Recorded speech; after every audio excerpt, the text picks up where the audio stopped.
Good morning students. Video number 3 में हम बात कर रहे हैं अपने समुच्चय की, और परिमित और अपरिमित समुच्चय हमने पढ़ ही लिए थे, है ना। तो परिमित का एक थोड़ा सा रिवीजन हम ले लेते हैं कि भाई परिमित समुच्चय का मतलब ऐसा समुच्चय जिसके अवयवों को आप गिन पाते हैं, और अपरिमित का मतलब होता है ऐसे समुच्चय जिसके अवयवों को हम गिन नहीं सकते। बस इतनी सी बात है। इसके बाद एक अगला टॉपिक आता है हमारा, उसको हम बोल देते हैं रिक्त समुच्चय, है ना। नाम से ही पता चल जाएगा रिक्त समुच्चय, इसको नल सेट बोलते हैं, मतलब जिसमें कुछ भी ना हो। तो अब आप सोच रहे होंगे क्या कोई ऐसा भी समुच्चय बन सकता है क्या जिसमें कुछ आए ही नहीं? इस तरह से कोई ऐसा समुच्चय बन सकता है जिसमें कुछ आए ही नहीं, मतलब हम कुछ बोल भी रहे हैं हम, लेकिन उसका कोई आंसर नहीं निकले।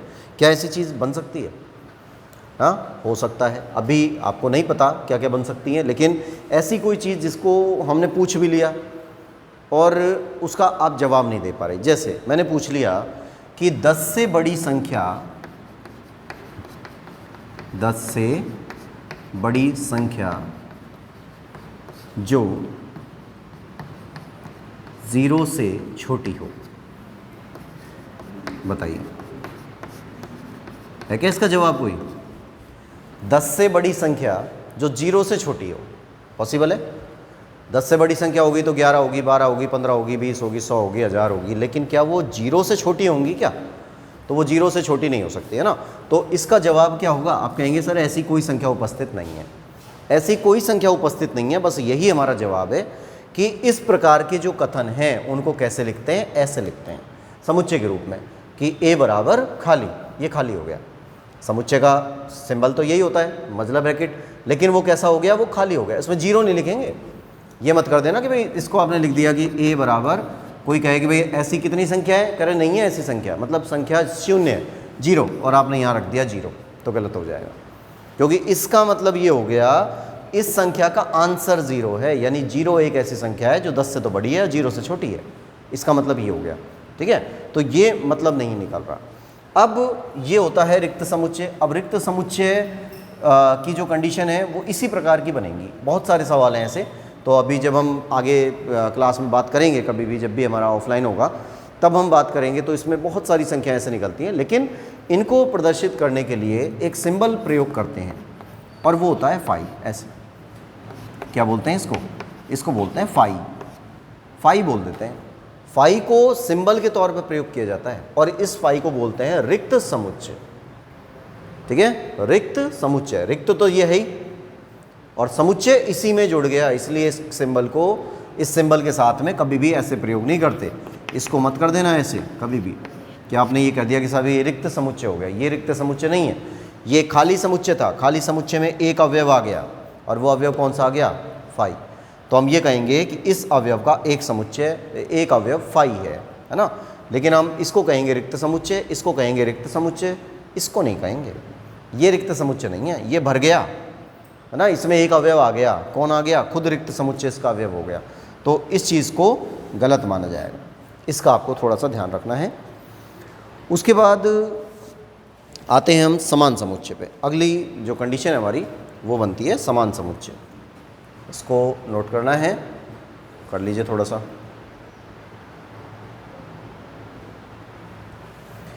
इसके बाद में फिर हम आ जाते हैं समान समुच्चय पर। अभी बताया था समान समुच्चय के बारे में, इसीलिए मैंने ज़्यादा वहाँ डिस्कस नहीं किया था पिछले वीडियो में। समान समुच्चय, समान समुच्चय क्या है? ए बराबर 1 2 3, ये आ गया, और बी बराबर आ जाता है 2 3 1, ऐसे लिख दिया। तो अभी अभी मैंने आपको एक बात बोली थी कि भाई ये जो चीज़ है 1 2 3, और यहाँ पर आ रहा है 2 3 1, तो ये चीज़ और ये चीज़ सेम है। अवयवों की संख्या समान है ना, अवयवों की संख्या समान है, लेकिन इनके जो क्रम है वो अलग अलग आ रहे हैं। क्रम कहीं भी हो सकता है, क्रम आप कहीं भी रख सकते हैं, कोई फ़र्क नहीं पड़ रहा। तो अगर क्रम अलग अलग हो, संख्या समान हो, तो इसे हम क्या कह देते हैं? ये समान समुच्चय होता है, और इसको लिखने का तरीका क्या हो जाता है? ए बराबर बी, ठीक है। और एक आता है तुल्य समुच्चय, इसी के जैसा होता है। अब थोड़ा सा यहाँ पर बड़ा कन्फ्यूज़न हो जाता है कई बार, तो इसको थोड़ा ढंग से समझ लेना। समान समुच्चय का मतलब सब कुछ समान, संख्या भी समान और अवयव भी समान, है ना, वो तो कहलाते हैं समान समुच्चय। लेकिन तुल्य समुच्चय का मतलब होता है बराबर, एक तरह से बराबर कह सकते हैं। जैसे मान लीजिए हमने लिख दिया a बराबर ABC, ये लिख दिया, तो 3 अवयव हैं इसके अंदर, और हमने लिख दिया b बराबर 1 2 3। अब अवयव तो बराबर नहीं है ना, मतलब अवयव तो एक जैसे नहीं है, यहाँ पर ABC आ रहा है, यहाँ पर 1 2 3 आ रहा है, अवयव तो अलग अलग आ रहे हैं, लेकिन संख्या तो सेम है ना, यहाँ भी 3 है, यहाँ भी 3 है। तो इस चीज़ को हम क्या बोलेंगे कि ये समान समुच्चय, वो तुल्य समुच्चय है, इसको हम क्या बोलेंगे, तुल्य समुच्चय। ठीक है, ये कंडीशन है। तुल्य समुच्चय में केवल संख्यात्मक मान को लिया जाता है, और बाकी जो समान समुच्चय है उसके अंदर संख्यात्मक मान के साथ साथ अवयवों के जो सदस्य होते हैं, इनके जो समुच्चय के सदस्य होते हैं वो भी समान होते हैं। ठीक है, ये स्थिति हमारे पास आ जाती है। इसके बाद फिर हम एक टॉपिक पे आ जाते हैं, और हमारा एक छोटा सा टॉपिक होता है उपसमुच्चय। पहले हम उपसमुच्चय की बात कर लेते हैं। उपसमुच्चय, अब देखिए उपसमुच्चय क्या होते हैं, सबसेट, इसको क्या बोल देते हैं, सबसेट बोलते हैं। अब किसी भी पद के आगे, किसी भी वर्ड के आगे अगर हमने उप लगा दिया है ना, किसी भी शब्द के आगे, किसी भी वर्ड के आगे अगर हमने उप वर्ड का प्रयोग कर दिया, तो इसका मतलब क्या होता है कि वो जो पद है ना वो छोटा हो गया। ये थोड़ा सा यहाँ समझना, जैसे समुच्चय के आगे उप लग गया तो ये छोटा समुच्चय हो गया, नाम तो बड़ा हो गया है ना, अक्षर तो उसमें बहुत सारे हो गए, समुच्चय से भी ज़्यादा दो कैरेक्टर और ज़्यादा फालतू आ गए। लेकिन जैसे उपराष्ट्रपति होता है, राष्ट्रपति आपने पढ़ा हुआ है ना, 10वीं क्लास में पढ़ा है समाज ज्ञान में, तो राष्ट्रपति है और उपराष्ट्रपति, ये दोनों में से बड़ा कौन सा हुआ, तो आपका जवाब होगा भी राष्ट्रपति बड़ा है, उपराष्ट्रपति छोटा होता है। ऐसी राज्यपाल है, उपराज्यपाल है, छोटा होता है। मुख्यमंत्री, उप मुख्यमंत्री, तो उप मुख्यमंत्री छोटा हो गया। तो सेम वही कैटेगरी हम यहाँ पर यूज़ कर रहे हैं कि समुच्चय के साथ में उप लगा हुआ है, समुच्चय के साथ में उप लगा हुआ है। इसका मीन्स क्या हुआ कि ये समुच्चय से छोटा होता है, समुच्चय तो बड़ा होगा और समुच्चय से छोटा होता है उपसमुच्चय। कैसे बनाते हैं उपसमुच्चय, मतलब समुच्चयों के अगर हम थोड़े से टुकड़े कर दें या बड़े समुच्चय को छोटे छोटे समुच्चय के रूप में लिखना शुरू कर दें, तो उस चीज़ को हम कह देते हैं कि ये उपसमुच्चय है। जैसे हमने लिख दिया 1 2 3 4, ये लिख दिया। अब इसको अगर हम उपसमुच्चय के रूप में लिखें तो उपसमुच्चय के रूप में इसको लिख सकते हैं, वैसे तो पावर सेट बोलते हैं इसको, तो मैं ऐसे ही लिखता हूँ अभी फ़िलहाल। तो इसको क्या लिखा जाएगा, जैसे हमने लिख दिया 1 2 लिख दिया है ना, ये लिख दिया 3 4, या लिख दिया 1 और 3, या हमने लिख दिया 2 और 4, ऐसे लिख दिया। तो क्या है ये जो दोनों अवयव हैं ये इसमें उपस्थित हैं, ये दोनों अवयव भी उपस्थित हैं, ये दोनों भी हैं, ये दोनों भी हैं। तो हम ये कहेंगे कि ये जो समुच्चय बनाए हैं ना हमने, ये भी एक समुच्चय है, ये भी एक समुच्चय है, ये भी समुच्चय है, ये भी समुच्चय है। तो इसको हम बी नाम दे देंगे, बस समुच्चय का ही तो नाम देंगे। इसको हमने सी नाम दे दिया, इसको डी नाम दे दिया, इसको ई नाम दे दिया।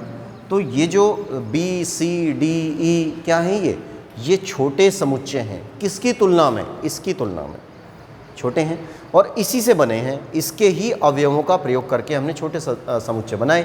तो छोटे समुच्चय जो बने हैं वो क्या कहलाएंगे, यानी बी सी डी और ई, ये चारों समुच्चय ए समुच्चय के उप समुच्चय कहलाएंगे। बात समझ में आ रही है कि बी सी डी ई क्या हैं, उप समुच्चय हैं। किसके उप समुच्चय हैं, ए के, छोटे समुच्चय है ना, ए के छोटे समुच्चय हैं, क्योंकि हमने ए के अवयवों का प्रयोग किया है इसके अंदर। ठीक, ये कंडीशन हमारे पास आ जाती है। अब आ जाते हैं एक घात समुच्चय और आता है, इसको नोट करिए एक बार।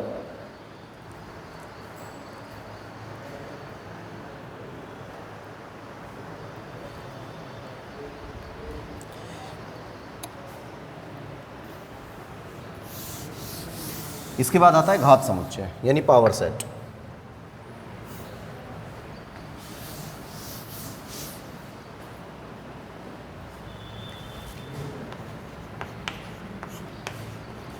घात समुच्चय, और इसको हम बोल देते हैं पावर सेट। पावर सेट का मीन्स या घात समुच्चय का मीन्स क्या होता है। अब देखो कि अगर कोई समुच्चय हमको दिया जाता है, कोई भी समुच्चय है, जैसे 1 2 3 ये दे दिया, इससे कितने प्रकार के उप समुच्चय तैयार किए जा सकते हैं। घात का मतलब ये नहीं कि घात आ जाएगी उसके ऊपर, इसका मीन्स ये है कि इससे कितने प्रकार के समुच्चय तैयार किए जा सकते हैं, कितने उप समुच्चय बना सकते हैं। उप समुच्चय बना सकते हैं तो क्या बनेगा यहाँ पर, इसको लिखने का तरीका होता है पावर सेट ऑफ ए। ठीक है, पावर सेट ऑफ ए हो गया। अब उसके बाद में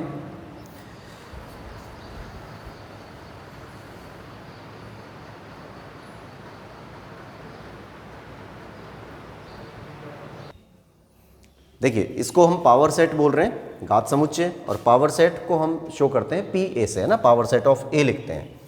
तो कैटेगरी क्या बन रही है कि भाई इस चीज़ को आप कितने प्रकार से रिप्रेजेंट कर सकते हैं। तो पहले मैं वैसे बता रहा हूँ सिंपल लहजे में कि इससे कितने उप समुच्चय बन सकते हैं। ये एक समुच्चय है ना, तो कितने उप समुच्चय बन सकते हैं, कितने बन सकते हैं बताओ। 1 2 3,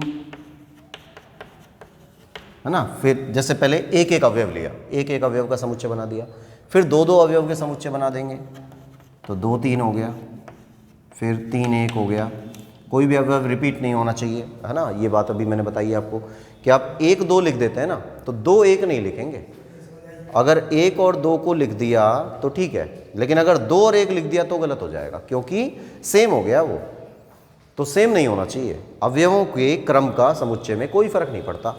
ठीक है, और पहले 1 1 लिया, फिर 2 2 लिए, अब 3 3 ले लेंगे, तो 3 ले लेंगे तो यहाँ पर आ जाएगा 1 2 3। अब इसको आप कितने भी प्रकार से घुमा लो, देखो सेम रिपीट होगा ना, कि हमने 1 2 3 लिख दिया, फिर 3 2 1 लिख दें, जब भी वही बात है। 2 1 3 लिख दें, जब भी वही बात है। 2 3 1 लिख दें, जब भी वही बात है, तो उसको एक ही बार लिखा जाएगा।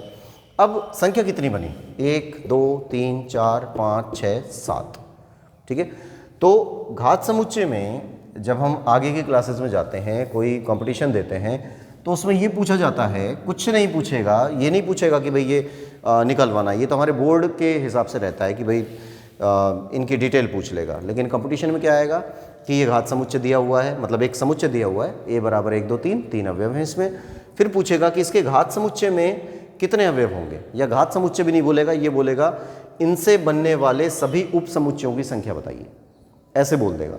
सभी उप समुच्चयों की संख्या कितनी हुई, तो उसके लिए एक फॉर्मूला होता है 2 की पावर n, 2 की पावर n, ये फॉर्मूला होता है। क्या है इसका मीन्स, n का मतलब होता है कितने अवयव हैं, यहाँ पे कितने अवयव हैं, 1 2 3 अवयव हैं, तो इसका मतलब हो गया 2 की पावर 3, 3 अवयव हैं। ठीक है, n की जगह पर 3 रख दिया। अब 2 की पावर 3 क्या होता है, 8। यानी अगर हम इसके सबसेट निकालते हैं, इसके उप समुच्चय बनाते हैं, तो हमारे पास 8 समुच्चय होने चाहिए, 8 उप समुच्चय होने चाहिए। तो 1 2 3 4 5 6 7, 7 है, 8 तो नहीं बने, सूत्र के अनुसार तो 8 होने चाहिए। एक रह गया, अब एक कौन सा रह गया, जबकि मैं ये कह रहा हूँ कि पहले आपको 1 1 लेना है, फिर 2 2 लेने हैं, फिर 3 लेने हैं, तो ये सही है सारे। अब एक रह गया, वो एक कौन सा रह गया, वो रह गया 5 रह गया। 5 भी इसका एक सदस्य माना जाता है कि अगर समुच्चय में से सभी अवयवों को निकाल दे तो समुच्चय खाली रह गया, रिक्त समुच्चय हो गया। और रिक्त समुच्चय को किससे प्रदर्शित करते हैं, 5 से, और 5 इसका समुच्चय का पहला अवयव बनता है।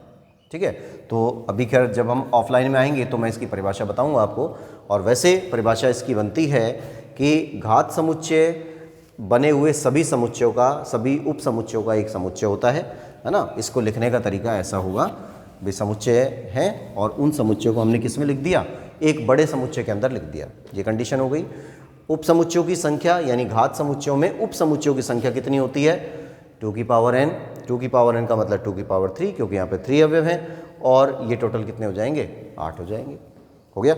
फिर उसके बाद आ जाते हैं कि जब हमसे कहा जाए कि भाई पावर सेट है यहाँ पर, तो इसकी परिभाषा बनती है कि घात समुच्चय में पहला अवयव रिक्त समुच्चय होता है।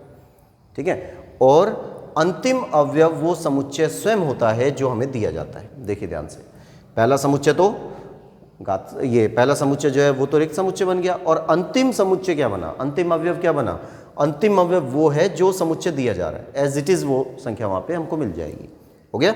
इसी प्रकार से ये घात समुच्चय की परिभाषा यहाँ तैयार हो जाती है। उसके बाद हम आ जाते हैं, एक हमारे पास कंडीशन आ जाती है कि यूनिवर्सल सेट की बात होती है। इसको आप नोट कर लें, इसको नोट करिए।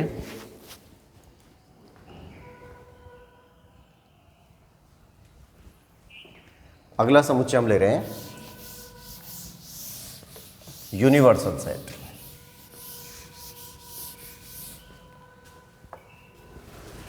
यानी सार्वत्रिक समुच्चय। सार्वत्रिक समुच्चय, ठीक है। और इसी को हम बोल देते हैं यूनिवर्सल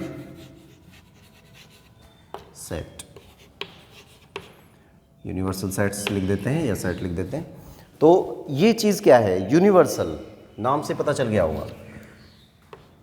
इंग्लिश में टेंस वगैरह हम पढ़ते हैं तो एक टॉपिक आता है वहाँ पर यूनिवर्सल ट्रूथ, सुना होगा आपने, है ना, पढ़ा भी होगा। तो यूनिवर्सल ट्रूथ क्या होता है, ऐसी चीज़ें जो हमेशा सत्य होती हैं। जब हम हैं तब भी सत्य है, हम नहीं थे तब भी है, हम नहीं रहेंगे तब भी रहेंगी। तो इन चीज़ों को यूनिवर्सल ट्रूथ बोलते हैं। उसी चीज़ से संबंधित ये वाला है सार्वत्रिक समुच्चय। यानी यूनिवर्सल का मतलब होता है जो सबसे बड़ा होता है। यूनिवर्स, ब्रह्मांड की बात हो रही है, तो जो सबसे बड़ा होता है वही तो यूनिवर्सल होता है ना, और हमेशा रहने वाला होता है। तो कोई भी समुच्चय जो सब में सबसे बड़ा है वो यूनिवर्सल हो जाता है। यहाँ हम समुच्चय के हिसाब से बात कर रहे हैं, ठीक है। तो यहाँ हम फिलॉसफी के हिसाब से बात नहीं कर रहे।